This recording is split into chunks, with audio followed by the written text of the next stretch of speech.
Joining us this morning is the pastor of Grace Fellowship Church. It's Pastor Phil Taylor. Good morning, Phil. Good to see you this morning. Morning, Luke. Thanks for having me on. I know we try to have you on multiple times for the year with various projects you're involved in with the church, but it is good to see you, and it always amazes me how quickly this time of year comes around and this conversation we're about to have. Yeah, if I didn't know better, I would say they kept on moving the date closer, but it's always the same weekend. But the time is flying by for sure.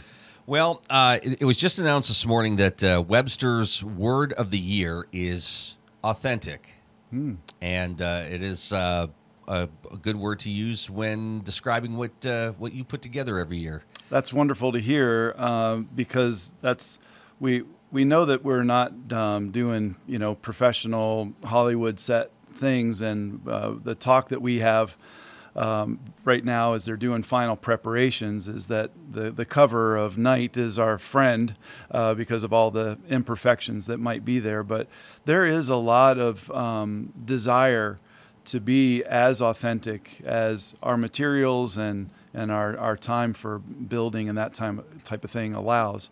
So it's that is our desire, is to have people kind of take a moment and feel like they're passing through a little portal into time and seeing what things could have been like when Christ was born. And of course, we're talking about the live nativity that takes place at Grace Fellowship Church. 16 years now of doing this. Yeah. That is incredible. Yes, and it's I don't think that we've added too much changes for this year, but it has something that has grown and developed over the years as we've had people just really cling on to it and say, "Oh, let's try this." And so, but it's been an incredible thing to have available in the town.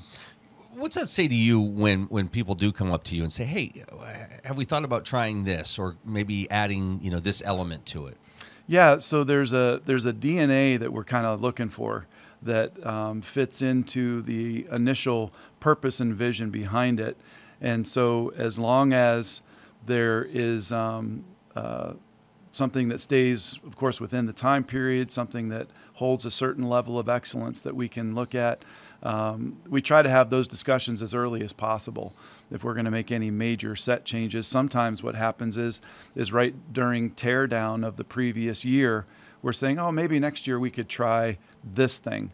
And so while everything is still there, we try to envision that, and then we revisit it in September and see what we can do. But new ideas are always welcome, and we hope that those will continue on as newer people get involved with it, because that's what's the biggest change for this year is we've crested over 200 people involved now. Wow. And for years we were kind of at that 120, 125, and we've got, as far as volunteers total, I mean we're pushing close to 220 people, and actual actors are right around that 215, 218 That's actors incredible. This year. So and that's not you chasing people down. You have a lot of folks coming to you saying, "What can we do to help?" Yes, we've just been blessed with people saying, "I've gone through it for years. How do I get involved?" And that's been amazing. As our church body has grown over the last number of years, we of course have gotten more interest that way as well.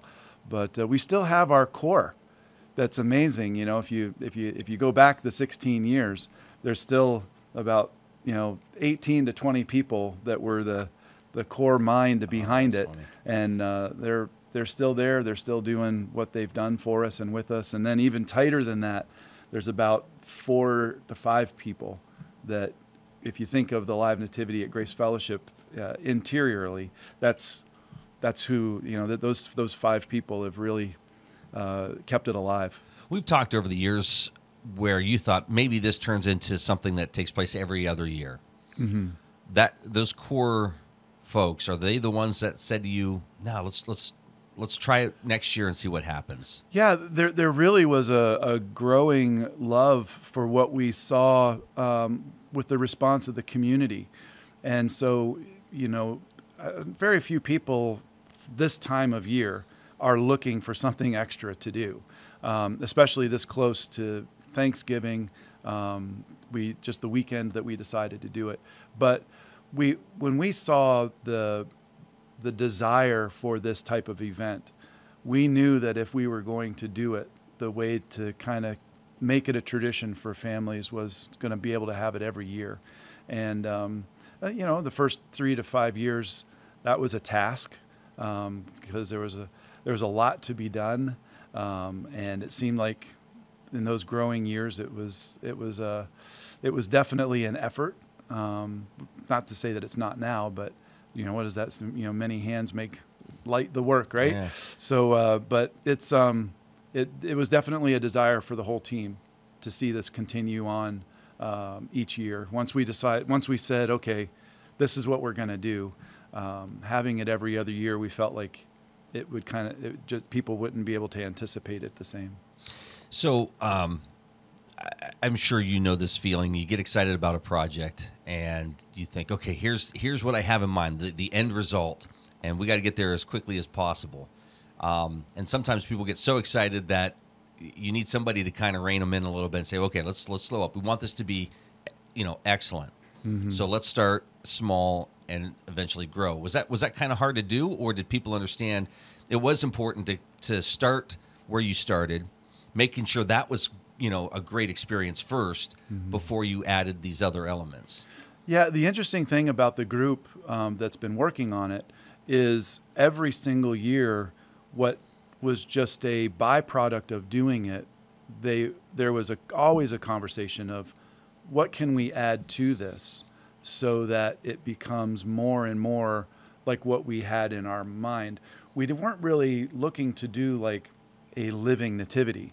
A living nativity is you've got a stable that you drive by and you have live humans and a few live animals, and that's what you see. We kind of felt from the beginning we wanted something to be a little bit more inclusive of the village. And so with that in our minds, what we knew was it takes time to build those. What's the layout going to be? Because it's a drive-through, how do we route the traffic through our parking lot to get this thing in? So I think that even just the constraints of what we were doing kind of helped map that out. But there was a time where it felt like we were introducing large elements, like when we added this Roman wall. Yeah. We were like, I seriously doubt that there was a huge Roman wall that was being passing by with Roman soldiers. But instead, what we've done is we've taken it and we said, okay, this isn't to scale. If you were coming into the Roman Empire, there's a good chance that you'd pass through something like that. So we want to represent that they were an occupied people at the time of Christ. So there's things like that. Yeah. Well, just creating that environment, it's interesting because when we go through, you almost want to stop like every couple feet and just take everything in. I know you want traffic to be flowing, so because there's lines of people that are trying to get through, but there's so much detail in what you present. It's difficult not to want to stop every couple feet and just take it all in. Yeah, and really that's our heart too. Is that it's nice when somebody wants to roll their window down and just kind of take in what's happening, and that was something that even the actors were saying, hey, if we're going to have a campsite, would it be all right if I just brought some flour and stuff? I'm gonna make something in this little stove here, and there's like the smell of that, and then we're doing the campfires. Then we have people like a blacksmith. So these kinds of things, there's more than just kind of driving through it. There is an experience. Yes. That's a part of being in it. And so we don't mind so much. It might be the person behind you more than Right. than the people there. Yeah. But we really understand that people want to stop it. And then when they get to the stable and with the angel choir there, so many times people just roll down their window and they just want to sit there even for 30 seconds and just take that moment in. And then when they're exiting, sometimes there's people that are wiping tears, and Yeah. I mean, you just can't script those kind of things. You're watching the Morning Drill on Stream Television and on Armstrong's Neighborhood Channel. Pastor Phil Taylor with us here this morning. A night in Bethlehem, the live nativity taking place Friday, December 1st and Saturday, December 2nd, 6 p.m. to 9 p.m. It's a free drive-through event. You can experience the sights and sounds of Bethlehem from your car. And there's some dialogue, too, that you don't want to miss out on.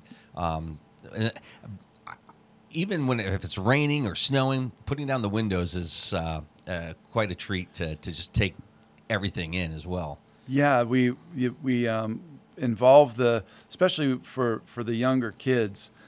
We wanted them to be able to be a part of it some way, and so everybody has to return to their hometown to be taxed because of that census, and so we give a plastic coin that for every passenger in the vehicle, and then they can pay their tax as they're leaving the village, and that's just a neat little experience for them.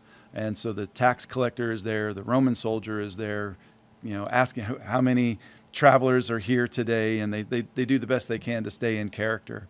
What's it say to you when, throughout the course of the year, maybe a sermon you've delivered, where somebody comes to you afterwards and says, hey, you said this, and it kind of got me thinking about this element. Maybe that's something we could add to the live nativity. That is a lot around the angel. The angel has had a couple of life phases that it's gone through, and we used to have about 4 or 5 people dressed up on a little mound that we had that was in the back of our lot, and that worked out well, but we were really looking to see, okay, how can we have the angel Gabriel kind of represented a little bit differently. And so we had a guy in our church that's just very design oriented, and he built this thing that I think the angel now is, with the person inside of it, is right around 18, 17 feet high. Wow. Something like that, at least over 10. Maybe it's closer to 15 feet, but it's large and lit up and definitely a sight to behold. And all of that has gone from we want to be able to represent the best we can what you read on the pages of Scripture. And one thing that we toy with all the time is like, how could we get a multitude of angels behind this now? And some of the conversations would blow your mind, but we haven't given up on it. Someday we're going to have a multitude of angels. Projection mapping. Right. That's it. But I'm sure the conversations are also, how do you incorporate technology without incorporating technology? Because you want to keep that atmosphere what it is, right? Right. Yeah. And I, we even have that conversation when we're going through a couple of days of orientation because every year we have brand new people that have never been in it before. We ask them not to have their cell phones with them. Yeah, we ask them to be careful of their conversation, because somebody's waiting in line for an hour. They've got actually 30 seconds. They're passing by each station. And so we say to them, you realize that car that's passing you right now has been waiting for that exact moment for an hour. So don't be talking about football. Don't be talking about, what you're going to be buying your friends for Christmas or whatever. Let's try to keep our conversation. And those are the kind of things that really stand out with our volunteers, is they understand that aspect of it. We'll come back and recap everything that's going on with the live nativity happening this weekend. Always a busy time out at the church. December, I'm sure, is also full of great activities and events for families. Yeah, we have the next thing that comes after this is our Christmas Eve service, and we have just seen a tremendous response within the community of just coming and being a part of that. It's a beautiful time, and we have those things going on. We have a youth choir this year that's going to be sharing some special music on a Sunday morning. But so yeah, it's a busy time. But It's going to be a busy Sunday with Christmas Eve on a Sunday this year. Yeah, and well, last year, Christmas Eve being Saturday evening, we were trying to find a way to just not occupy every second of every moment. And so we opted not to do our Christmas Eve service. And I don't know if necessarily call it backlash, but we definitely got some, hey, that I don't know that was necessary. I would have come. You know, people were saying, that's what we do. And so we decided for that moment we would never not have our Christmas Eve service again. So it's busy, but at the same time, it's a tremendous season of reflection. I mean, this is exactly what the Lord said to the disciples.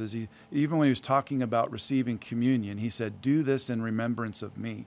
And whatever anybody's conversation is about Christmas and when Jesus was born and all of that, for us, that's not even the question. Right. What we're really doing is we are commemorating an event. And the event is that God took on flesh and came and was born as a child among the people that he created. And that's what we're commemorating. We're not necessarily landmarking, we're not going to die on the hill of, he was born on December 25th. This is our opportunity to remember exactly what Christ has done for us. And the beginning of what we know as Christianity took place in that stable. And so we're just really excited to be able to be a part of that whole message. How important is that? I mean, that message is obviously important every year, every day. But you see so many stories today with inflation and families struggling. And I keep seeing articles saying, you don't have to spend money at Christmas.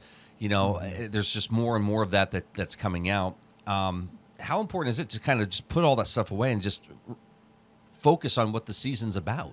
Right. And I think that Charles Schultz from the Peanuts got a hold of that when he did one of the most popular Christmas movies with the Peanuts, is that Linus makes this realization that everything's kind of like commercialized. So we're talking, how long ago was that? 75 years ago now when that was done. And so the commercialization of Christmas has been ongoing, but I see that when people really desire to understand what's going on, it's not that difficult to just take a step back and to say, why is this day so special? Because there's so many other holidays, but for some reason, Christmas has been globally the single largest day on anybody's calendar. And there's only one reason for it, is because it's about Jesus. It's about what God has provided for humankind. And to be able to have that message out there for people to just pump the brakes and take a moment, that's why we do the live nativity. Yeah. We're catching people that are on their tradition already. They're on their way shopping and they just pull into the parking lot. Well, I just said that earlier today, that's one of the things I love about Thanksgiving is you have all those elements except the presents, but you're present with your family and friends and loved ones. And but yeah, it's amazing. Okay, live nativity happening Friday, December 1st, Saturday, December 2nd. Rain, snow, it's never canceled. We've been in some really incredible weather. It's looking like we're going to have some drizzle and rain this weekend, but we're geared up for it. We're ready. Always. And it's always a wonderful experience. And you get to greet everybody at the end, and that has to be an amazing experience for you. It is, yeah. I enjoy seeing the people as they come through. Folks have questions, want more information, want to find out more about your services, how do they find you? We have our website at gfctitusville.com, and there's information there on the live nativity as well as our church. They can always call, and we have people there that can answer questions and get them aware of what's happening. Pastor Phil Taylor, good to see you. Thank you, Luke. I appreciate it. Have a Merry Christmas. Merry Christmas to you as well.